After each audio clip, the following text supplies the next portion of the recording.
ദില്ലി ദാലിയുടെ മറ്റൊരു ലക്കം പോഡ്കാസ്റ്റിലേക്ക് സ്വാഗതം. ഞാൻ എസ് ഗോപാലകൃഷ്ണൻ. ഓഗസ്റ്റ് 17 ഇന്ത്യയുടെ മുഖ്യ തെരഞ്ഞെടുപ്പ് കമ്മീഷണർ നടത്തിയ പത്രസമ്മേളനമാണ് ഇന്ത്യയിലെ സ്വതന്ത്ര മാധ്യമങ്ങളിലും പൊതുമാധ്യമങ്ങളിലുമെല്ലാം ഇപ്പോൾ നിറഞ്ഞു നിൽക്കുന്നത്. വലിയ വിമർശനം ആ പത്രസമ്മേളനത്തെക്കുറിച്ചും അദ്ദേഹം സംസാരിച്ച രീതിയെക്കുറിച്ചും ചോദ്യങ്ങൾക്ക് അവ്യക്തമായ മറുപടി നൽകിയതിനെക്കുറിച്ചുമൊക്കെ ഉള്ള ചർച്ചകൾ മാധ്യമങ്ങളിൽ നടന്നുകൊണ്ടിരിക്കുന്ന സമയത്ത് ആണ് ദില്ലി ദാലിയുടെ ഈ പോഡ്കാസ്റ്റ് നടക്കുന്നത്. ഇത് ടി എൻ ശേഷനെ ഓർത്തുകൊണ്ട് പുതിയ സാഹചര്യങ്ങളെ വിലയിരുത്തുവാനുള്ള ഒരു ശ്രമമാണ്. ഇന്ന് ഈ പോഡ്കാസ്റ്റിലെ അതിഥിയായി എത്തിയിരിക്കുന്നത് ഇന്ത്യൻ എക്സ്പ്രസ് പത്രത്തിലെ ചീഫ് പൊളിറ്റിക്കൽ കാർട്ടൂണിസ്റ്റായ ഇന്ത്യയിലെ ഏറ്റവും പ്രമുഖ രാഷ്ട്രീയ കാർട്ടൂണിസ്റ്റുകളിൽ ഒരാളായ ഇ.പി. ഉണ്ണിയാണ്. അദ്ദേഹം ദില്ലി ദാലി പല ഒരു അതിഥിയായി എത്തിയിട്ടുള്ളതാണ്. ഒരിക്കൽ കൂടി ദില്ലി ദാലിയിലേക്ക് സ്വാഗതം ഉണ്ണിമാഷ്. Thank you. വെൽക്കം. നമസ്കാരം. ആദ്യമായി ഈ പോഡ്കാസ്റ്റ് സംപ്രേഷണം ചെയ്ത് കഴിഞ്ഞ് 2-3 ദിവസത്തിനകം നവമലയാളി പുരസ്കാരം ഉണ്ണിമാഷ് വാങ്ങിക്കുവാൻ പോവുകയാണ്. അതിനുള്ള അഭിനന്ദനങ്ങൾ ഞാൻ ആദ്യമേ നൽകുകയാണ്. നന്ദി നന്ദി ഗോപാലകൃഷ്ണൻ, നന്ദി. നാം തമ്മിൽ ദിനേന രാഷ്ട്രീയം പറയുന്നവരാണ്. എന്റെ ഓർമ്മ ശരിയായെങ്കിൽ ഏതാണ്ട് 1995 മുതൽ ഏതാണ്ട് ഒരു ഒരു എല്ലാ ദിവസവും തന്നെ നാം ഫോണിലോ നേരിട്ടോ രാഷ്ട്രീയം സംസാരിക്കുന്നവരാണ്. നമ്മൾ രാഷ്ട്രീയം സംസാരിച്ചു തുടങ്ങിയതിന് ശേഷം ഇന്ന് രാവിലെ ഞാൻ ഒരു കണക്കെടുക്കുകയായിരുന്നു. ഇന്ത്യയിൽ ഏതാണ്ട് 9ഓളം പ്രധാനമന്ത്രിമാർ ഉണ്ടായി. എന്നാൽ ഏറ്റവും കൂടുതൽ നമ്മളുടെ സംഭാഷണ വിഷയത്തിൽ ഉണ്ണിമാഷ് പറഞ്ഞു പോന്നിട്ടുള്ള ഒരു പേര് ഒരു രാഷ്ട്രീയ നേതാവിന്റെയോ പ്രധാനമന്ത്രിയുടെയോ പേരല്ല. എന്റെ ഓർമ്മയിൽ ഏറ്റവും കൂടുതൽ നിൽക്കുന്ന ഒരു പേര് ടി എൻ ശേഷൻ എന്ന മുഖ്യ തെരഞ്ഞെടുപ്പ് കമ്മീഷണറുടെ പേരാണ്. അതെന്തുകൊണ്ടായിരിക്കും താങ്കൾ എപ്പോഴും ശേഷനെ ഓർക്കുന്നത്? ഒരു കാരണം, നമ്മുടെയൊക്കെ ഓർമ്മയിൽ നമ്മളൊക്കെ ഏതാണ്ട് ഒരേ പ്രായമാണ്. കഴിഞ്ഞ ഒരു 10, അതിനേക്കാളും ചെറിയ ഓർമ്മ കൂടി 10, 20, 30 കൊല്ലമായിട്ട് പത്രമൊക്കെ വായിക്കുകയോ വളർന്നു വരികയോ വിദ്യാർത്ഥി ജീവിതം തുടങ്ങി പത്രം വായിച്ചു വരികയോ ചെയ്തിട്ടുള്ള ഒരു 40-45 വയസ്സായ ഒരാളുടെ ഓർമ്മയിൽ പോലും അങ്ങനെയുള്ള ഒരു ഇന്ത്യക്കാരനോ ഇന്ത്യക്കാരിയോ കണ്ടിട്ടുള്ള ഏറ്റവും സാരമായ ഒരു മാറ്റം നമ്മുടെ കൺമുമ്പിൽ ജനാധിപത്യവൽക്കരണത്തിന് അനുകൂലമായി. മോശപ്പെട്ട ഒരുപാട് അനേകം കാര്യങ്ങൾ നടന്നിട്ടുണ്ട്. ഒരു നല്ല കാര്യം നടന്നത് ശേഷൻ അധികാരത്തിൽ വന്നിട്ടുണ്ട്. ഒരു വ്യക്തി ചെയ്തതാണ്. അത് ഒരു തരത്തിലും നമുക്ക് നിഷേധിക്കാൻ പറ്റില്ല. ശേഷന് മുമ്പും സാമാന്യം ഭേദപ്പെട്ട ഇലക്ഷൻ കമ്മീഷണേഴ്സ് ഇന്ത്യക്ക് ഉണ്ടായിരുന്നു. ഇലക്ഷൻ കമ്മീഷൻ ഇന്നത്തെ പോലെ ഒരു കാലത്തും മോശമായിട്ടില്ല. എൻ്റെ ഓർമ്മയിൽ അടിയന്തരാവസ്ഥ പോലൊരു കാലത്ത് നടന്ന ഇലക്ഷൻ കഴിഞ്ഞിട്ട് പോലും അന്നത്തെ ഇലക്ഷൻ കമ്മീഷണറെ അഭിനന്ദനാർഹമായി പെരുമാറിയത് കൊണ്ടാണല്ലോ മര്യാദയ്ക്ക് ഒരു തെരഞ്ഞെടുപ്പ് നടന്ന് പാതി സമയം ജയിലിലായിരുന്ന ഒരു പ്രതിപക്ഷ അധികാരത്തിലേക്ക് തിരിച്ചു വന്നത്. ആ ഇലക്ഷൻ കമ്മീഷണറെ പാകിസ്ഥാന് നമുക്ക് ഇലക്ഷൻ നടത്താൻ കൊടുക്കാവുന്ന അബു അക്കാലത്ത് വരച്ചൊരു കാർട്ടൂൺ ഞാൻ കൊടുക്കുന്നുണ്ട്. പാകിസ്ഥാനിൽ അതിന് ശേഷം വന്ന ഒരു ഇലക്ഷൻ നടന്നപ്പോൾ അബുവിന്റെ കാർട്ടൂൺ അതായിരുന്നു, we can lend our election commission. അപ്പൊ അന്ന് പോലും ആ പഴയ പതിഞ്ഞ മട്ടിലുള്ള ആ വ്യവസ്ഥാപിതമായ രീതികളിൽ കൂടി നിത്യനിദാന ജോലികൾ ചെയ്തിരുന്ന ഇലക്ഷൻ കമ്മീഷണേഴ്സ് പോലും അവരുടെ സ്വാതന്ത്ര്യവും മര്യാദയും സാമാന്യ മര്യാദയും പൊതുവെ ഉള്ള സാമൂഹിക പ്രതിബദ്ധതയെ കുറിച്ചൊന്നും ആർക്കും ഒരു സംശയം ഉണ്ടായിരുന്നില്ല. ശേഷൻ തൊട്ടുമുണ്ടായിരുന്ന രമാദേവി, പെരിശാസ്ത്രിയൊക്കെ അതിഗംഭീരനായ ഒരു ഇലക്ഷൻ കമ്മീഷനായിരുന്നു. ശേഷം ചെയ്തത് ഇവർക്കൊക്കെ അപ്പുറം നാട്ടിലെ കക്ഷി രാഷ്ട്രീയം കൂടുതൽ കൂടുതൽ അഗ്രസീവ് ആയിക്കൊണ്ടിരിക്കുമെന്ന് മനസ്സിലാക്കുകയും വലിയ ഭീകരമായ മെജോറിറ്റി ഭൂരിപക്ഷത്തോടു കൂടി രാജീവ് ഗാന്ധിയൊക്കെ അധികാരത്തിൽ വന്നാല് ഭരണഘടനയെ എന്തും ചെയ്യാനുള്ള 2-3 അതിലേറെയോ ഭൂരിപക്ഷം ഭരണകക്ഷിക്ക് ഉണ്ടാവുകയൊക്കെ ചെയ്യുന്ന ഒരു അവസ്ഥ വന്നപ്പോൾ അതെന്താന്ന് കൃത്യമായി മനസ്സിലാക്കി ഭരണകൂടത്തിന്റെ അകത്തുനിന്ന് ഭരണഘടനയുടെ അകത്തുനിന്ന് ഉണ്ടായിരുന്ന ഇലക്ഷൻ കമ്മീഷണറുടെ അധികാരം റീവിസിറ്റ് ചെയ്യും. രണ്ടാമതൊന്ന് നോക്കി ഊർജം കൊണ്ട് അതിനൊരു അഗ്രസീവ് ബോഡിയാക്കി മാറ്റി. അതൊരു വലിയ മാറ്റമാണ്, ഒരു ഗെയിം ചേഞ്ചറാണ് ശേഷൻ. അതായത് അതിനു മുമ്പ് ഉണ്ടായിരുന്ന സാമാന്യ മര്യാദയ്ക്കൊക്കെ നടന്നിരുന്ന തെരഞ്ഞെടുപ്പിനപ്പുറം ഇങ്ങനെ ആയാൽ ഭരണഘടനയുടെ അകത്തുള്ള നമ്മുടെ അധികാരങ്ങൾ പരിപൂർണമായി ഉപയോഗിക്കാൻ തയ്യാറായില്ലെങ്കിൽ ഭരണകക്ഷിയുടെ സമ്മർദ്ദത്തിന് വഴങ്ങി വഴങ്ങി ഈ സ്ഥാപനം താഴോട്ട് പോകുമെന്നുള്ളൊരു ബോധ്യം ശേഷമുണ്ടായിരുന്നു. പിന്നെ അസാമാന്യമായ മിടുക്കനായിട്ടുള്ള ഒരു സമർത്ഥനായ ഒരു IAS ഉദ്യോഗസ്ഥനായിരുന്നുകൊണ്ട്, ക്യാബിനറ്റ് സെക്രട്ടറി വരെ ആയിരുന്നുകൊണ്ട് ഭരണകൂടം എങ്ങനെയൊക്കെ പെരുമാറും അപ്പുറത്തുനിന്ന് ശേഷം അറിയാമായിരുന്നു. അപ്പോ ഇനി നമുക്ക് ചുരുക്കത്തിൽ പറഞ്ഞാൽ നമ്മുടെ ആയുഷ്കാലത്തിൽ, എന്റെയോ താങ്കളുടെ ആയുഷ്കാലത്തിൽ നമ്മൾ കണ്ട 2-3 വലിയ മാറ്റങ്ങൾ ഭരണഘടനയ്ക്ക് അനുകൂലമായും പൗര അധികാരത്തിന് അനുകൂലമായും സ്വാതന്ത്ര്യത്തിന് അനുകൂലമായും നടന്നൊരു പ്രധാന മാറ്റം ശേഷൻ ചെയ്തതാണ്. ശേഷനിൽ തുടങ്ങി ഡിങ്ഡോനെ പോലെയുള്ള തുടർന്ന് വന്ന ആൾക്കാർ അത് കൺസോളിഡേറ്റ് ചെയ്തു. ആ മാറ്റം വളരെ പോസിറ്റീവായിട്ടുള്ള ഒരു മാറ്റമാണ്. ഈ പോഡ്കാസ്റ്റിന്റെ ബാക്കി ഭാഗത്തേക്ക് പോകുന്നതിന് മുൻപ് ഞാൻ ഒരു ഇലക്ഷൻ കമ്മീഷണർ എങ്ങനെ ബിഹേവ് ചെയ്യണം എന്നുള്ളതിനെ കുറിച്ച് 2010 TN ശേഷൻ പറഞ്ഞ ഒരു ഇന്റർവ്യൂവിന്റെ കുറച്ച് പ്രസക്ത ഭാഗങ്ങൾ ഞാൻ ഈ പോഡ്കാസ്റ്റിൽ ഉൾപ്പെടുത്തുകയാണ്. അതൊരു 5-6 മിനിറ്റോളം ഉണ്ട്. അതിന് ശേഷം നമ്മുടെ ചോദ്യങ്ങളിലേക്ക് പോകാം. TN ശേഷൻ 2010 നൽകിയ ഒരു അഭിമുഖ സംഭാഷണമാണ്. My understanding of the Constitution of India, Article 324 and the subsequent articles, have intended that the Election Commission should be truly independent. Today you can see across the world, as you read the papers this morning, you can see in Ivory Coast, you can see in Haiti, you can see in various places, the absence of independent election commissions causing havoc to democracies. Our founding fathers in the Constitution wanted the Election Commission to be a truly independent body. Unfortunately, as happens in many things in this country, design and theory is one, practice is another. One of my distinguished predecessors wrote to government and said he wanted sanction of 30 rupees to buy a book. That was the autonomy of the Election Commission. The Election Commission was treated as somewhat of a sidekick of the government. I still remember when I was cabinet secretary, the Prime Minister rings me up and says, "Session, tell the Chief Election Commissioner that we want the election on so and so, so and so." I told him, I said, "Sir, it is not for us to tell the Election Commission this. It's for us to say we are ready for the election. But the responsibility for fixing up the schedule for the election is squarely and completely that of the Election Commission." I'll give you several instances. The Chief Election Commissioner used to go and wait outside the room of the Law Minister, waiting for his convenience to be called in. I said, "I will never do this. I'm available at any time, but on condition that the office is treated with respect." In all papers, they used to write Chief Election Commissioner, Government of India. I said, "Sorry, I am not part of the Government of India. I am part of the structure of this country, but I am not part of the Government of India." Ministers used to send notes. Between one department and another in government, there is a method of sending a piece of paper called a UO note. It's called an unofficial note. I used to get a UO note from various ministers saying, "Do this, don't do that." I used to send them back politely and said, "Don't send me UO notes. I am not part of your government." So it took considerable effort to satisfy or bring home to government that the Election Commission was of the government, but part of the government, but not under the government. Certainly, people used to ask, "To whom do you report?" "I report to the President, I report to the Prime Minister, I report to the Law Minister."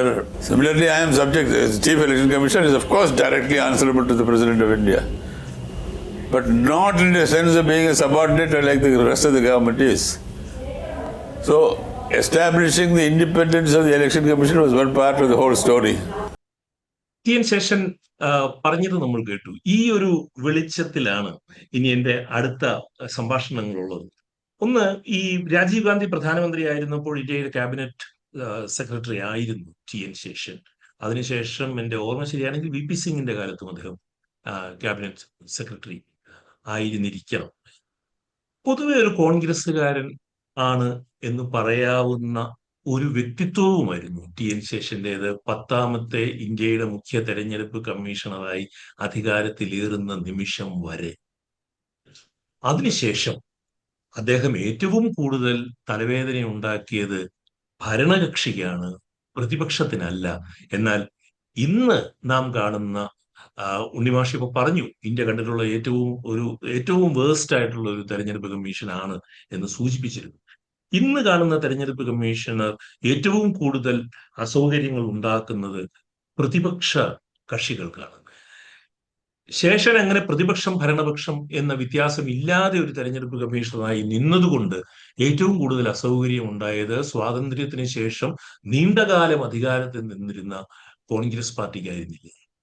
ആണ്, അങ്ങനെയാണല്ലോ ആകേണ്ടത്. ഇപ്പോ നമ്മൾ കോടതിയോ തെരഞ്ഞെടുപ്പ് കമ്മീഷനോ എന്തിന് നല്ലൊരു മാധ്യമം വരെ നമുക്ക് ആരോടെങ്കിലും ഏതെങ്കിലും ഒരു ഭാഗത്തേക്ക് ചായ്വ് ഉണ്ടാകണമെങ്കിൽ അത് പ്രതിപക്ഷത്തോടായിരിക്കണമല്ലോ. പ്രതിപക്ഷ രാഷ്ട്രീയ പാർട്ടികളോടല്ല. തെരഞ്ഞെടുപ്പ് കമ്മീഷനെ സംബന്ധിച്ചിടത്തോളം പ്രതിപക്ഷം എന്നൊരു വാക്കേ ഇല്ല. ഞാൻ ആരും ഉപയോഗിച്ച് ഇതുവരെ അടുത്ത കാലം വരെ കണ്ടിട്ടില്ല.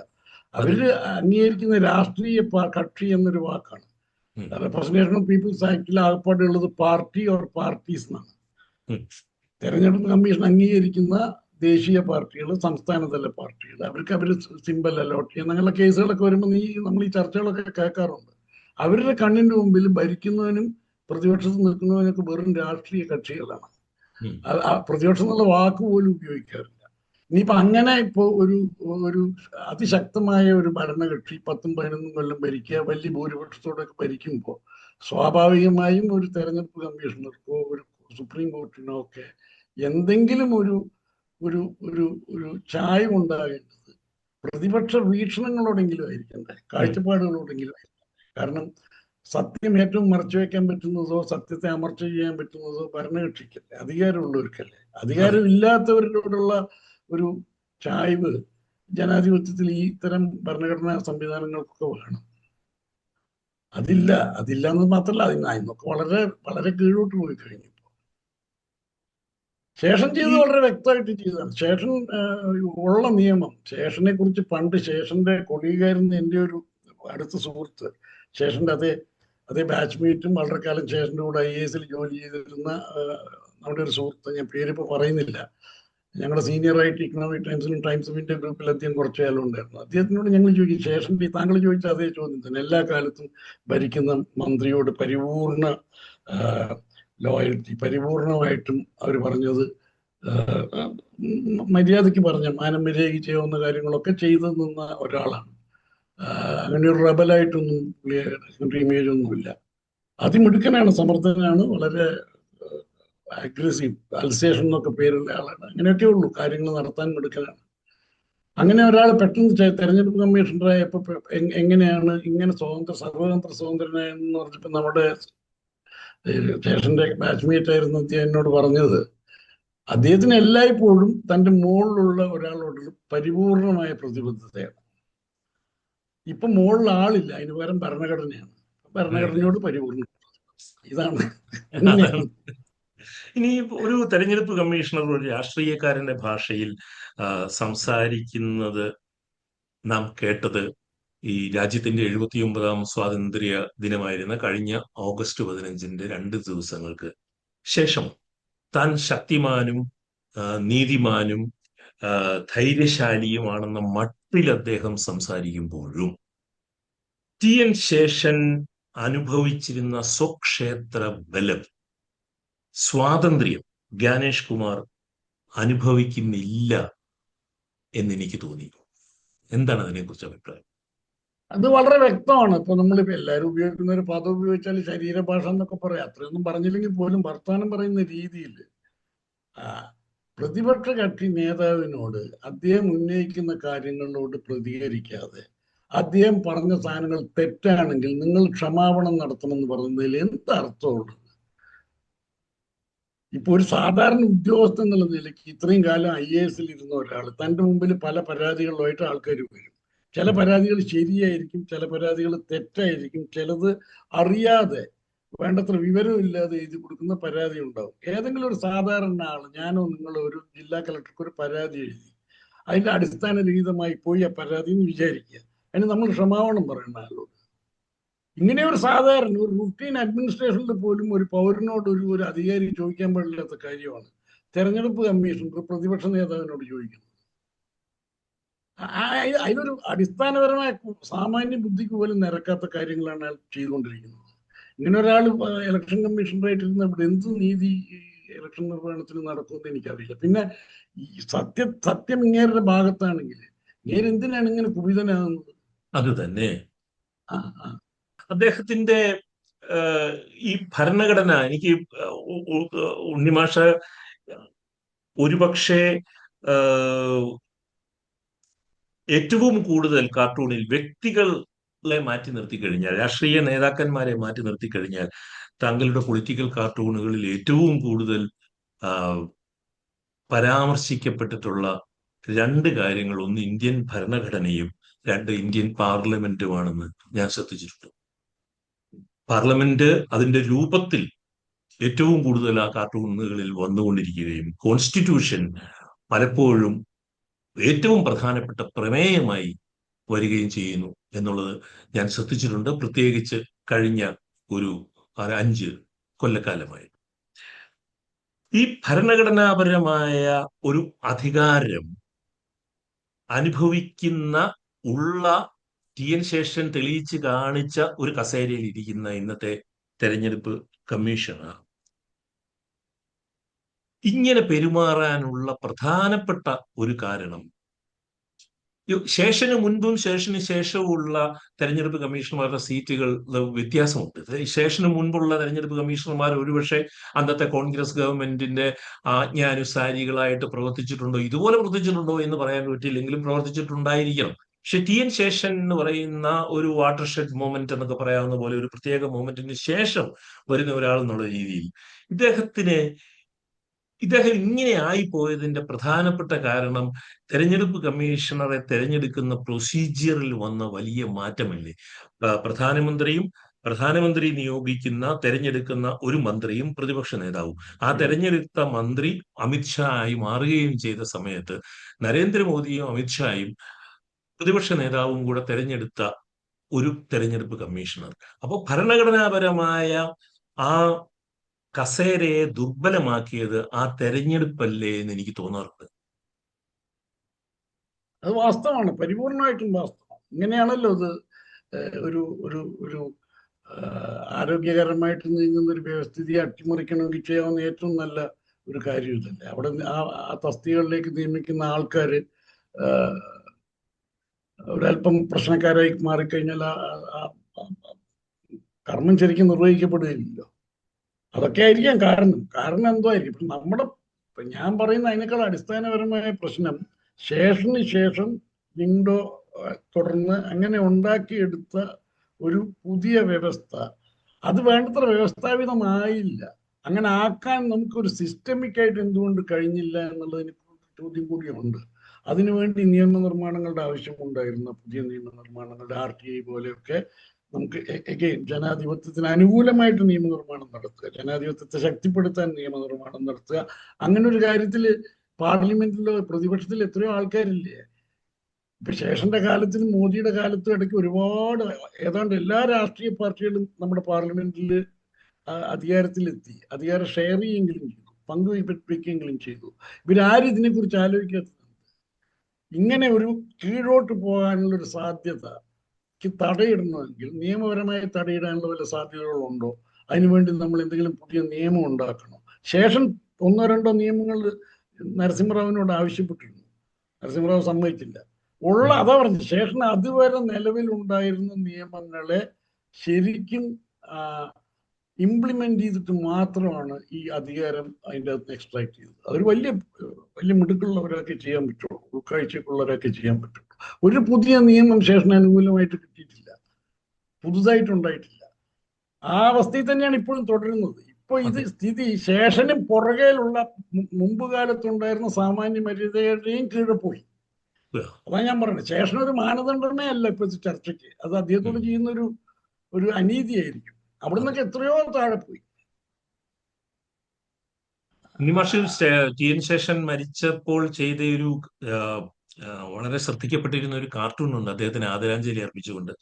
ആ കാർട്ടൂൺ ഈ പോഡ്കാസ്റ്റിന്റെ ദൃശ്യത്തിൽ നമ്മൾ കാണിക്കുന്നതായിരിക്കും. പോഡ്കാസ്റ്റിന്റെ പോസ്റ്റർ ആയിട്ടും ഈ പോഡ്കാസ്റ്റ് സംസാരിക്കുന്നതിനിടയിലും ആ ചിത്രം നമ്മൾ കാണിക്കുന്നതായിരിക്കും.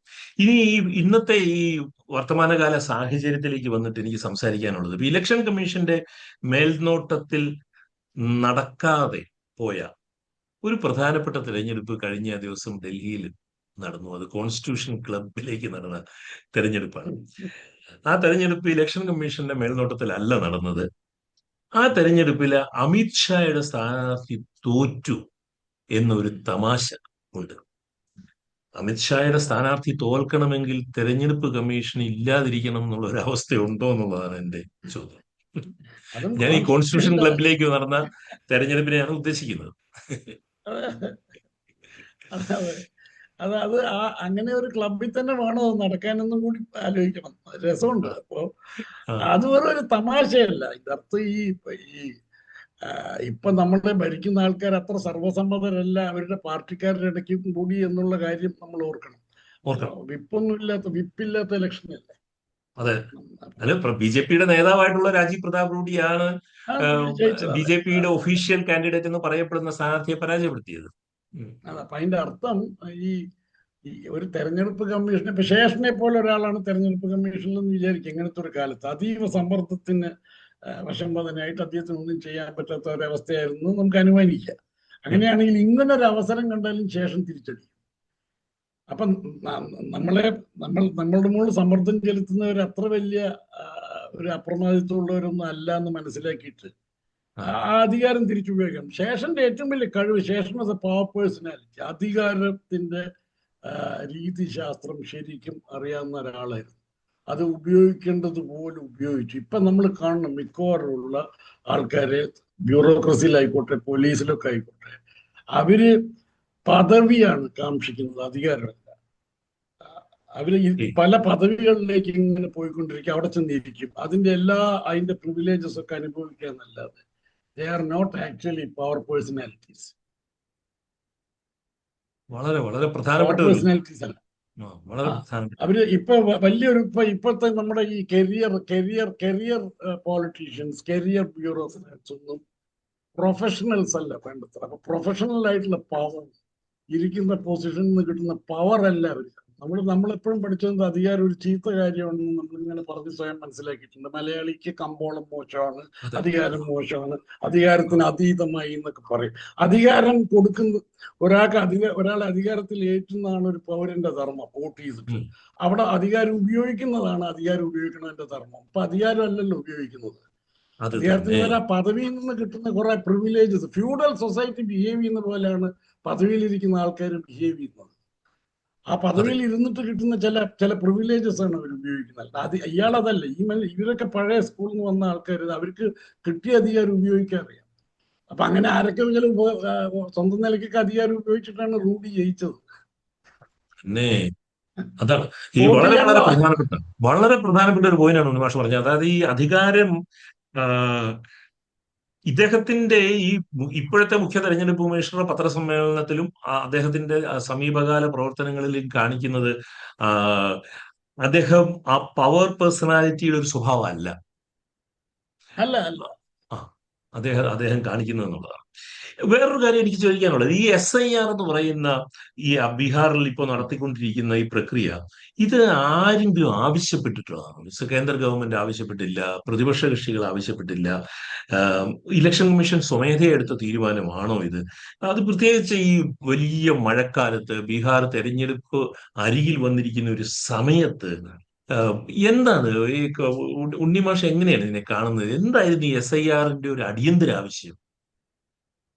ഇന്നലെ നമ്മുടെ പരഞ്ജോയ് താക്കൂർ സാർ ചോദിച്ച ഒരു ചോദ്യമാണ്. അതിന് വ്യക്തമായ മറുപടി തെരഞ്ഞെടുപ്പ് കമ്മീഷണർ പറയാതിരുന്നതാണ്. അയാൾ ഒരു മറുപടിയും പറഞ്ഞില്ല ഒന്നിനോട്. ഇന്ത്യയുടെ തലസ്ഥാനം എന്താന്ന് ചോദിച്ചപ്പോലും മറുപടി പറയായിരുന്നു തോന്നുന്നില്ല. ഇതിന് കാരണം ഈ പുതിയ ഭരണകൂടത്തിന്റെ ഒരു പ്രത്യേക രീതി കുറച്ചു കാലമായിട്ട് നമ്മൾ ശ്രദ്ധിക്കണം. എല്ലാം തത്വം അതുപോലെ ഉപയോഗിക്കുക. കടലാസിൽ അതുപോലെ ഇരിക്കും. പക്ഷെ അതിന് ആവശ്യമില്ലാത്തൊരു അടിയന്തര സ്വഭാവം ഉണ്ടാക്കുക, അങ്ങനെ ഒരു സാധനമുണ്ട്. ഇപ്പൊ തത്വത്തിൽ ഈ വോട്ടർ ലിസ്റ്റ് നവീകരിക്കണം എന്ന് പറയുന്നതിൽ ഒരു തെറ്റുമില്ല. നവീകരിക്കേണ്ടതല്ല, ഇലക്ഷൻ കമ്മീഷന്റെ പണിയാണ്. ആൾക്കാർ മരിച്ചു പോകാം, സ്ഥലം മാറാം. അത് എപ്പോഴും പുതുക്കി യാഥാർത്ഥ്യവുമായിട്ട് അടുപ്പിച്ച രീതിയിൽ വോട്ടർമാർ ചെന്ന് വോട്ട് ചെയ്യുന്ന ഒരു അവസ്ഥ ഉണ്ടാക്കുകയാണ് ഇലക്ഷൻ കമ്മീഷന്റെ പണി. അപ്പോൾ തത്വത്തിൽ നമുക്കതിനെ എതിർക്കാൻ പറ്റില്ല. പക്ഷെ അവിടെ എതിർക്കേണ്ട സാധനം ഈ ചെയ്യുന്ന പ്രോസസ്സിൽ അഭിഷേക് മനു സിംഗ്വി കോടതിയിൽ ഉന്നയിച്ച പ്രശ്നമാണ് ഏറ്റവും പ്രധാന പ്രശ്നം. Presumptive exclusion. അതായത് വോട്ടറെ ഇങ്ങോട്ട് സ്വന്തം ഐഡന്റിറ്റി തെളിയിക്കാനുള്ള ബാധ്യത വോട്ടർക്ക് ഉണ്ടാക്കുക, അല്ലെങ്കിൽ വോട്ടറെ ഒഴിവാക്കുക. അങ്ങനെ ഒരു സംവിധാനത്തിൽ ജനാധിപത്യം നടക്കില്ലല്ലോ സാർ. നമ്മൾ ആദ്യത്തെ തെരഞ്ഞെടുപ്പ് മുതൽ ജനങ്ങളെ വോട്ട് ചെയ്യാൻ പ്രേരിപ്പിച്ചുകൊണ്ടിരിക്കുന്ന ഒരു ആറ്റിറ്റ്യൂഡിലല്ലേ രാഷ്ട്രീയ പാർട്ടികളും തെരഞ്ഞെടുപ്പ് കമ്മീഷനും ഒക്കെ മുന്നേറിയത്. ഒരു മതിയായ കാരണം ഇല്ലെങ്കിൽ നിങ്ങളെ വോട്ട് ചെയ്യാൻ അനുവദിക്കില്ല എന്നെങ്ങനെ പറയും? നിങ്ങളെ വോട്ട് ചെയ്യാൻ നിങ്ങൾക്ക് അനുകൂലമായ ഒരു സാഹചര്യം ഉണ്ടാക്കാനല്ലേ പരമാവധി ശ്രമിക്കേണ്ടത്. ഇവിടെ പരമാവധി ശ്രമിക്കുന്നത് നിങ്ങളെ വോട്ട് ചെയ്യാൻ അനുവദിക്കാതിരിക്കുന്ന കാരണങ്ങളാണ്. 10-11 മാനദണ്ഡങ്ങൾ കൊടുത്ത് അതിലേതെങ്കിലും ഒരു 65 ലക്ഷം പേരല്ലേ ബീഹാറിൽ വോട്ടേഴ്സ് ലിസ്റ്റിൽ നിന്ന് പുറത്തു. അതിന്റെ ഉപയോഗിക്കുന്ന ഈ SIR എന്ന് പറയുന്ന സാധനം തത്വത്തിൽ തെറ്റാണെന്ന് നമുക്ക് പറയാൻ പറ്റും. പക്ഷെ അതിന്റെ അകത്ത് ഉള്ള രീതി എന്താന്ന് വെച്ചാൽ നിങ്ങളെ കൂടുതലും വോട്ട് ചെയ്യാനുള്ള, നിങ്ങൾ വിട്ടുപോയിട്ടുണ്ടെങ്കിൽ നിങ്ങൾ വോട്ടേഴ്സ് ലിസ്റ്റിൽ ചേർത്താനാണ്, അല്ലാതെ ഇറക്കാനാണ് ശ്രമിക്കുന്നത്. അതാണ് അതിന്റെ പ്രശ്നം. അതിലെ അഭിഷേക് മനു സിംഗ്വി കോടതിയിൽ ആർഗ്യൂ ചെയ്തതിന് കോടതി എന്ത് മറുപടി പറയും ഞാൻ ശ്രദ്ധിച്ചുകൊണ്ടിരിക്കുകയാണ്. അതാണ് ഈ സാങ്കേതികത, അദ്ദേഹത്തിന് ഈ സാങ്കേതികത്വത്തിൽ പിടിച്ച് ടെക്നിക്കാലിറ്റീസിന്റെ അകത്ത് മാത്രം പിടിച്ച് സംസാരിക്കുകയും ഈ വിമർശനങ്ങളുടെ സ്പിരിറ്റ് മനസ്സിലാകാതിരിക്കുകയും ചെയ്യുന്ന ഒരു തെരഞ്ഞെടുപ്പ് കമ്മീഷണറാണ് ജ്ഞാനേഷ് കുമാർ എന്ന് എനിക്ക് തോന്നി. അദ്ദേഹത്തിന്റെ മറുപടികളിലൂടെ ടെക്നിക്കാലിറ്റി മാത്രം അയാൾ ഒരു ടെക്നിക്കാലിറ്റിയിലും പിടിച്ചില്ല. സത്യം പറഞ്ഞാൽ ആന്തരികമായിട്ടൊന്നും പോയിട്ട് ഇതൊന്നുമല്ല. ശേഷനൊക്കെ നിയമം പറയുന്നത് ഓഫ് ആൻഡ് ഒരു സാധനം റെഫർ ചെയ്യാതെ അങ്ങനെ ഒരു നിയമപരിജ്ഞാനൊന്നും എങ്ങനെ വർത്താനം പറയുന്നതിൽ ഒരിടത്തും ഞാൻ കണ്ടിട്ടില്ല. ഭരണഘടനാ നിയമം, മുമ്പ് എഴുതിയ കത്തുകളുടെ കറസ്പോണ്ടൻസിന്റെ ഡീറ്റെയിൽസ് ഒക്കെ ശേഷം ചുമ്മാ സാധാരണ സംസാരിക്കുമ്പോൾ പറയുമത് ഓർത്ത് പറയാറുണ്ട്. അങ്ങനൊന്നും ഞാൻ കണ്ടില്ലല്ലോ. ടെക്നിക്കാലിറ്റി എന്ന് പറഞ്ഞാൽ നിങ്ങൾ ചോദ്യം ചോദിക്കുകയോ അങ്ങനെ പറഞ്ഞാൽ എന്ത് ചോദ്യം ചോദിച്ചിട്ടും കാര്യമുണ്ട് സാർ. പ്രതിപക്ഷ കക്ഷികൾ ഇലക്ഷൻ കമ്മീഷന്റെ ഇന്റഗ്രിറ്റിയെ ക്വസ്റ്റ്യൻ ചെയ്യുന്നു എന്നാണ് പറയണത്. നിങ്ങളൊരു ഇലക്ട്രൽ പ്രോസസ്സിന്റെ അകത്ത് എന്തെങ്കിലും ഒരു തെരഞ്ഞെടുപ്പ് പ്രക്രിയയിൽ എന്തെങ്കിലും കുഴപ്പമുണ്ടെന്ന് നിങ്ങൾ വിളിച്ചു പറഞ്ഞാൽ ഇത് ഏതാണ്ട് ഒരു മതസ്ഥാപനം പോലെ ഇതിനെ കാണാൻ പറ്റുമോ? നമ്മൾ ജനങ്ങളുണ്ടാക്കിയ സ്ഥാപനമല്ലേ, ഒരു കോൺസ്റ്റിറ്റ്യൂഷണൽ എൻറ്റിറ്റി അല്ലേ അത്. ഇപ്പൊ റിലീജിയസ് സെന്റിമെന്റ് എന്ന് പറഞ്ഞാൽ ഇനിയിപ്പോ കോൺസ്റ്റിറ്റ്യൂഷണൽ സെന്റിമെന്റ് എന്ന് പറഞ്ഞൊരു സാധനം ഇവരുണ്ടാക്കും. അതായത് കോൺസ്റ്റിറ്റ്യൂഷണൽ ബോഡീസിനോടൊക്കെ അംബേദ്കർ പറഞ്ഞില്ലേ, ഭക്തി പ്രതീക്ഷിക്കരുത് ഇലക്ഷൻ കമ്മീഷനും സുപ്രീം കോടതിയും. ബഹുമാനം പ്രതീക്ഷിക്കണം. അത് അവർക്ക് കിട്ടേണ്ട ബഹുമാനം അവർക്ക് കിട്ടണം. ഭക്തിയാണ് എങ്ങനെ പ്രതീക്ഷിക്കുന്നത്. ഭയഭക്തി ബഹുമാനം ഒന്നും ജനാധിപത്യത്തിൽ ഇലക്ഷൻ കമ്മീഷനോ കോടതിയോ കാണിക്കാൻ പറ്റില്ല. പിന്നെ ജനാധിപത്യം അല്ല. അതാണ് പുള്ളി പറഞ്ഞുകൊണ്ടിരുന്നത്. വേറെ ഒരു ടെക്നിക്കാലിറ്റിയും പുള്ളി പറഞ്ഞില്ല. പിന്നെ വെറും ചെറിയ ചെറിയ കാര്യങ്ങളാണ്. നിങ്ങൾ ഓത്ത് എടുത്ത് പറയണമായിരുന്നു, ലേറ്റ് ആയി പോയി. നല്ല പറഞ്ഞ ഒരു CCTVയുടെ കാര്യത്തിലേക്ക് അദ്ദേഹം പറയുന്ന ആർഗ്യുമെന്റ് എന്ത് ദുർബലമായ ആർഗ്യുമെന്റ് ആണ്. ഒരു സബ് കളക്ടർ ഇത് പറയില്ലല്ലോ. ഇയാൾ സർവീസ് തുടങ്ങിയ ഒരു സബ് കളക്ടർ ആണെങ്കിൽ അത് പഠിപ്പിക്കുന്നില്ല. ലേറ്റ് ആയി പോയി എന്നുള്ള അതാണ് പ്രശ്നം. ആ പ്രശ്നം പരിഹരിക്കാനാണ് ഒരു IAS-കാരനെ അവിടെ കൊണ്ടിരുത്തുന്നത്, ഒരു ജില്ലയിലോ. അപ്പൊ ഈ ഇലക്ഷൻ കമ്മീഷന്റെ ലേറ്റ് ആയി പോയി എന്ന് പറഞ്ഞ എന്തിന്റെ അർത്ഥം? ഒരു ഡോക്ടർ ലേറ്റ് ആയി പോയി എന്ന് പറഞ്ഞിട്ട് ചികിത്സിക്കാതിരിക്കും. അടിസ്ഥാനപരമായിട്ട് മനുഷ്യന്റെ സാമാന്യ ബുദ്ധിക്ക് നിരക്കാത്ത ഇന്ത്യയിലെ ജനങ്ങളൊക്കെ ബുദ്ധിയൊന്നും ഇല്ലാത്തവരെന്ന് തോന്നുന്നു ഇങ്ങനെ വർത്താനം പറഞ്ഞാൽ. ഇതൊക്കെ ഈ ഏതാണ്ട് ഒരു ഈ കോളേജിലെ ചർച്ചയ്ക്കൊക്കെ നടക്കുമ്പോൾ ചില പഴയ ഡിബേറ്റ് ഒക്കെ നടക്കില്ല, ചില കൃത്രിമമായിട്ട്. അതുപോലെ തോന്നി. ടെക്നിക്കാലിറ്റീസ് ഒന്നും അതിൻ്റെ അകത്തൊന്നും കണ്ടില്ല. ഇതാ ഞാൻ കണ്ട ഒരു കാര്യം. ഈ കുറെ മുടന്ത് ന്യായങ്ങൾ പറയുക. പിന്നെ അദ്ദേഹം പ്രതീക്ഷിക്കുന്നത് ഭയഭക്തി ബഹുമാനമാണ്. തെരഞ്ഞെടുപ്പ് കമ്മീഷനോട് പ്രതിപക്ഷ നേതാവിനോ പ്രതിപക്ഷത്തിനോ സാമാന്യം ഈ പൗരന്മാർക്കോ ഒക്കെ ഭയഭക്തി ബഹുമാനം വേണമെന്നാണ് പറയുന്നത് അദ്ദേഹത്തിന്റെ പ്രതീക്ഷ. ഭക്തി പാടില്ല എന്ന് അംബേദ്കർ അടിവരയിട്ട് പറഞ്ഞിട്ടുണ്ട്. ഭക്തി തുടങ്ങിയാൽ ഈ ഭരണഘടന തീരുമെന്നും പറഞ്ഞിട്ടുണ്ട്. അത് തന്നെ. വാക്ക് തന്നെ ഉപയോഗിച്ചിട്ടുണ്ട്, ഭക്തി എന്നുള്ള വാക്ക്. അതെ അതെ അതെ. പ്രസ് കോൺഫറൻസിനെ കുറിച്ച്, മുഖ്യ തെരഞ്ഞെടുപ്പ് കമ്മീഷണറുടെ പ്രസ് കോൺഫറൻസിനെ കുറിച്ച് യോഗേന്ദ്ര യാദവ് പറഞ്ഞ ഒരു അഭിപ്രായം ഞാൻ കേൾക്കുകയായിരുന്നു. അദ്ദേഹം പറയുന്നത് it is A citizenship drive from back door. SIR എന്ന് പറയുന്നത് പിൻവാതിലിലൂടെ പൗരത്വ പുനർനിർണയം നടത്താനുള്ള ശ്രമമാണ് എന്നാണ് യോഗേന്ദ്ര യാദവ് പറയുന്നത്. അതിപ്പോ തെളിഞ്ഞാലേ പറയാൻ പറ്റുള്ളൂ. അതിനിപ്പോ തെളിവൊന്നുമില്ല. അങ്ങനെ തെളിവില്ല എന്ന് വെച്ചാൽ സാധ്യതയാണ്, അങ്ങനെയൊക്കെ സംഭവിക്കാവുന്നതാണ്. രാഷ്ട്രീയം പറയുമ്പോൾ അങ്ങനെയൊക്കെ പറയാവുന്നതാണ്. അത്രയ്ക്കൊന്നും പോയില്ലെങ്കിലും ഇവിടെ ആക്ച്വൽ ഫാക്ട്സ്, വസ്തുതകൾ ഒരു തെരഞ്ഞെടുപ്പ് കമ്മീഷന് മുമ്പിലുണ്ട്, സംഖ്യയുണ്ട്, ആൾക്കാരുടെ പേരുണ്ട്. അവർക്ക് അഡ്രസ് ചെയ്യാവുന്ന രീതിയിൽ, സമൂർത്തമായി അവർക്ക് ഇടപെടാവുന്ന രീതിയിൽ ഉള്ള വിശദാംശങ്ങളുണ്ട്. അത് അഡ്രസ് ചെയ്യാണ് അവർ ആദ്യം ചെയ്യേണ്ടത്. ഇതിന്റെ ഇന്റൻഷൻ, മോട്ടീവ് ഒക്കെ വിളിച്ചു പറയുന്നത് ഇലക്ഷൻ കമ്മീഷന്റെ പണിയല്ല. Yogendra Yadav is an activist, ഈ ക്യാൻ സേ, അത് പറയേണ്ട അദ്ദേഹത്തിന്റെ ജോലിയാണ്. പക്ഷെ ഇലക്ഷൻ കമ്മീഷൻ ഇദ്ദേഹത്തിന്റെ ആക്ടിവിസ്റ്റിന് മറുപടി പറയണ്ട. ഇദ്ദേഹം മുന്നിൽ വെച്ച വസ്തുതകളോട് ഇലക്ഷൻ കമ്മീഷൻ പ്രതികരിച്ചു പറ്റും. എന്നെ അലട്ടുന്ന ഒരു പ്രശ്നം എന്താന്ന് വെച്ചാല്, ഈ പത്രസമ്മേളനം കഴിഞ്ഞിട്ട് ഭാരതീയ ജനതാ പാർട്ടി പ്രവർത്തകരും അണികളും വിശ്വാസികളും ഭക്തന്മാരും നേതാക്കന്മാരും അവരുടെ നേതാവിനെ ഡിഫെൻഡ് ചെയ്യുന്നത് പോലെ, പ്രതിരോധിക്കുന്നത് പോലെ തെരഞ്ഞെടുപ്പ് കമ്മീഷനെ പ്രതിരോധിച്ചുകൊണ്ടിരിക്കുകയാണ്. എല്ലാ ചാനലുകളിലും വാർത്തകളിലുമെല്ലാം തെരഞ്ഞെടുപ്പ് കമ്മീഷണറുടെ ഏറ്റവും വലിയ പ്രതിരോധം, ഷീൽഡ് എന്ന് പറയുന്നത് ഇന്ത്യയുടെ ഭരണകക്ഷിയും ആയി മാറിയിരിക്കുന്നത്. വലിയ പോയിന്റ് അത് തന്നെ. ഒരു തെരഞ്ഞെടുപ്പ് കമ്മീഷണർ സത്യത്തിൽ ഒന്ന് പകച്ചു പോകേണ്ടതാണ് ഇക്കാര്യത്തിൽ. അദ്ദേഹത്തിന് ഒരിക്കലും സന്തോഷം ഉണ്ടാകാൻ പാടില്ലല്ലോ. തെരഞ്ഞെടുപ്പ് കമ്മീഷനെ ഭരണകക്ഷി പാടിപ്പോഴ്ത്തിയാൽ എന്തോ അടിസ്ഥാനപരമായിട്ട് കമ്മീഷന്റെ കുഴപ്പമുണ്ടെന്നുള്ളതല്ലേ ഇതിന്റെ അർത്ഥം. കഴിഞ്ഞ ഒരു 2 മാസം അല്ലെങ്കിൽ ഒരു ഓപ്പറേഷൻ സിന്ദൂർ തൊട്ട് ഇങ്ങോട്ട് നോക്കിക്കഴിഞ്ഞാൽ നരേന്ദ്രമോദിയുടെ 3 മന്ത്രിസഭകൾ അദ്ദേഹത്തിന്റെ റെജീമിലെ ഏറ്റവും ദുർബലമായ ഒരു കാലത്തിലാണ് അദ്ദേഹം നിൽക്കുന്നത് എന്നാണ് ഞാൻ നിരീക്ഷിക്കുന്നത്, പല കാരണങ്ങളാലും. ഈ ദുർബലമായ നിമിഷത്തിൽ താങ്കൾ അതിന് അനുകൂലിക്കുന്നുണ്ടോ? ഇത് നരേന്ദ്രമോദിയുടെ ഭരണ തുടർച്ചയിലെ ഏറ്റവും ദുർബല നിമിഷമാണെന്നുള്ളത്. ആ നിമിഷത്തിൽ ഈ തെരഞ്ഞെടുപ്പ് കമ്മീഷനിൽ ഉള്ള അവിശ്വാസത്തെ അടിസ്ഥാനമാക്കിക്കൊണ്ട് പ്രതിപക്ഷം നടത്തുന്ന പുതിയ ഐക്യ നീക്കത്തിനെ എങ്ങനെയാണ് കാണുന്നത്? ഇതാണ് എന്റെ അവസാനത്തെ ചോദ്യം. ഞാൻ താങ്കൾ പറഞ്ഞതിനോട് പരിപൂർണമായിട്ട് യോജിക്കാൻ കുറച്ച് ബുദ്ധിമുട്ടാണ്. ഇപ്പൊ എനിക്ക് ഉറപ്പില്ല. അതൊരു കുറച്ചുകൂടി കാലം കഴിഞ്ഞ് എനിക്ക് പറയാൻ പറ്റുള്ളൂ. ഒരു കാര്യം വ്യക്തമാണ്, ഈ 240ഓളം സീറ്റുമായിട്ട് തിരിച്ചു വന്നതിന് ശേഷം ഈ പുതിയ 3ാം മന്ത്രിസഭ, മോദി മന്ത്രിസഭയ്ക്ക് അവരുടെ തിരക്കഥ ഓടുന്നില്ല, അവരുടെ തിരക്കഥ വർക്ക് ചെയ്യുന്നില്ല. അത് വ്യക്തമാണ്. അതിലേറ്റവും നല്ല തെളിവ് ജഗദീപ് ധൻഖറുടെ അവർക്ക് തിരിച്ചു വിളിക്കേണ്ടി വന്നാണ്. തിരിച്ചു വിളിക്കാൻ തന്നെയാണ് അതിന് വിളിക്കേണ്ടത്, തിരിച്ചു വിളിച്ചതാണ്. അപ്പൊ അത് തന്നെ അതിന് തെളിവാണ്. അങ്ങനെ അനേകം തെളിവുകളുണ്ട്, ഞാൻ ആവർത്തിക്കുന്നില്ല. പിന്നെ പ്രതിപക്ഷം ത്തിന്റെ ഐക്യനിര ഉണ്ടാക്കുന്നത് എന്ത് രീതിയിലും പ്രതിപക്ഷ കക്ഷികൾ ഒന്നിച്ചു വരുന്നത് ഇന്ത്യയിൽ പ്രതിപക്ഷത്തെ സഹായിക്കും. കാരണം ഒരിക്കലും ഇവിടെ ഭരണകക്ഷി 50-51% വോട്ട് നേടിയിട്ടല്ല ഈ നമ്പേഴ്സ് ഉണ്ടാക്കുന്നത്. 300-ഓ 330-ഓ നമ്പറിലേക്ക് പോകണമെങ്കിൽ തന്നെ ഏതാണ്ട് 40% വോട്ട് മതി. അപ്പോ യഥാർത്ഥ പ്രാതിനിധ്യത്തിന്റെ ഒരു നീതി വെച്ച് നോക്കിയാൽ പോലും പ്രതിപക്ഷ കക്ഷികൾ വോട്ടുകൾ ഛിന്നഭിന്നമാക്കുന്നത് ഇന്ത്യയിലെ ഒരു പൗരത്വത്തിന് നല്ലതല്ല.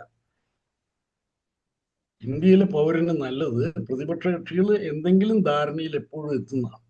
ഇപ്പൊ BJP പ്രതിപക്ഷത്താണെങ്കിൽ പോലും ഞാൻ ഭരണകക്ഷി പ്രതിപക്ഷം എന്നേ പറയുന്നുള്ളൂ, ഇന്ന പാർട്ടി എന്ന് പറയുന്നില്ല. അപ്പൊ അതായത് പ്രതിപക്ഷവും ഭരണകക്ഷിയും തമ്മിൽ ഉണ്ടാക്കുന്ന ഒരു സംവാദത്തിലാണല്ലോ നമ്മുടെ ജനാധിപത്യം നിലനിൽക്കണമെന്ന് നമ്മൾ അനുമാനിക്കുന്നത്.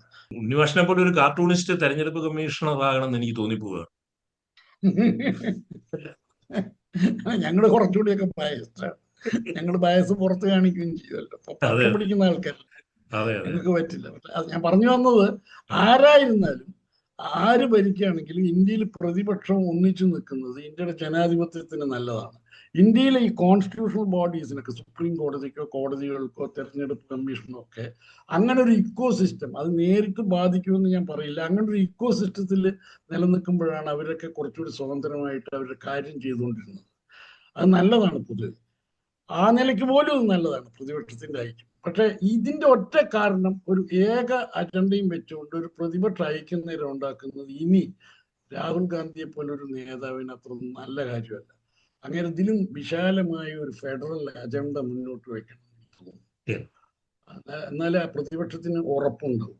അല്ലെങ്കിൽ ഇങ്ങനെ ഒരു കാര്യത്തിന്, ഒരു തെരഞ്ഞെടുപ്പിന് വേണ്ടി പ്രതിപക്ഷ കക്ഷികൾ ഒന്നിച്ചു വരികയും പിന്നീടും അവർ ചിഹ്ന ഭിന്നമായി പോവുകയും ജനത്തിൽ അതിനോടുള്ള വിശ്വാസം പോകും. അതിന് പറ്റിയ ഒരു നല്ലൊരു ഫെഡറൽ, യഥാർത്ഥത്തിലുള്ള ഒരു ഫെഡറൽ സംവിധാനം സ്റ്റാലിനും മമതാ ബാനർജിയോ സ്റ്റാലിനോ ശരത് പവാറോ ആരും അംഗീകരിക്കാൻ സാധ്യതയില്ല. അഖിലേഷ് യാദവ് പ്രധാനപ്പെട്ട അഖിലേഷ് യാദവ്, തേജസ്വി. കാരണം ഇപ്പൊ ഈ ഒരു റൗണ്ട് അലയൻസിന് ശേഷം സഖ്യ സംസ്കാരം BJPയുടെ അത് കുറഞ്ഞു നിൽക്കുന്നതാണ്. ഇപ്പൊ സഖ്യകക്ഷികൾക്ക് പരിപൂർണമായി BJPയെ ഇനി വിശ്വസിക്കാൻ പറ്റില്ല. BJPയുടെ ആധിപത്യം. അപ്പൊ ആ സമയത്ത് കോൺഗ്രസ് അങ്ങനെ ഒരു ഫെഡറൽ സംവിധാനത്തിന് നേതൃത്വം കൊടുത്താൽ ഇവിടെ ഭേദപ്പെട്ട പ്രതിപക്ഷം ഉണ്ടാവും. ഈ ഒരു പോസിറ്റീവ് നോട്ടിൽ നമുക്ക് ഈ സംഭാഷണം അവസാനിപ്പിക്കാം. ഇത്രയും സമയം ദിലീപ് അലിക്ക് നൽകിയത് I am thanking you for the quality time that you gave for Dileep Ali. നന്ദി. ശേഷം ചിന്ത്യം എന്നും കൂടി അത് തന്നെ, ശേഷം ചിന്ത്യം എന്നാണ് ഈ പോഡ്കാസ്റ്റിന് തലക്കെട്ട്. എന്ന് പറഞ്ഞു. ശരി, താങ്ക് യു.